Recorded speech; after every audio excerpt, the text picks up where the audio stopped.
Eccoci qui, siamo pronti per conoscere l'aspirante Miss numero 85. Sì, il numero abbiamo detto, ripetiamo, da zio Cagnaccio. Continuiamo questa carrellata di bellezza qui a Miss Topolini. Sono Mister Rocco, vi presento questa bella ragazza che ambisce al titolo di Miss Topolini, la numero 85. nome e cognome. Erika Altin, ho 17 anni. Oh Eric, io sono davvero conquistato dalla bellezza degli occhi di questa ragazza, un verde pietra preziosa, incredibile. Da che hai preso questi occhi così belli? È un misto da mamma e papà, credo. Un misto. Allora raccontati un po', dai, come un libro, apri una pagina del tuo libro e raccontati. Allora, io quest'anno ho concluso il terzo anno al liceo Oberdan, senza debiti, e faccio ginnastica artistica da sempre. Da quando sei nata? Da quando avevo 3 anni, 4. E basta, mi piace uscire con gli amici e andare a ballare. Ballare cosa? Sentiamo, sono un po' curioso, cioè, lo so in generale un po' tutto, ma un genere, un artista. Ma guarda, io sono per i balli di gruppo.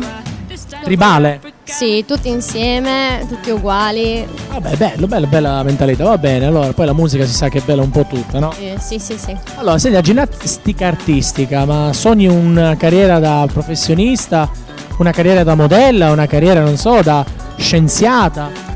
Non so, potrebbero essere tutte quante, credo. A parte ginnastica, che ormai sono un po' vecchia, comunque sono arrivata a livelli nazionali, quindi sono contenta.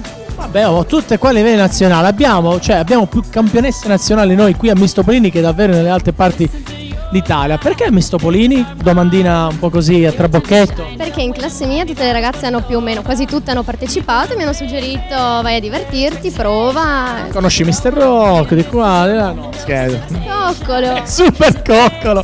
Grazie Stellino. Allora, anche per te, ben arrivata a Miss Topolini, quella telecamera, insomma, sbizzarrisciti, di quello che vuoi, saluta, fai anche una bella carrellata di saluti. Allora, saluto tutti i miei amici, tutta la famiglia e un enorme bacio a Sara e Federica. E in bocca al lupo per te. Grazie.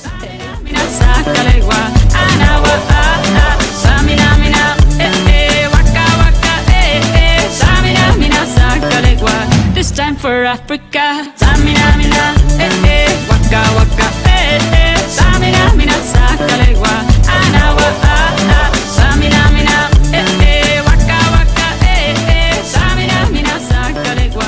This time for Africa.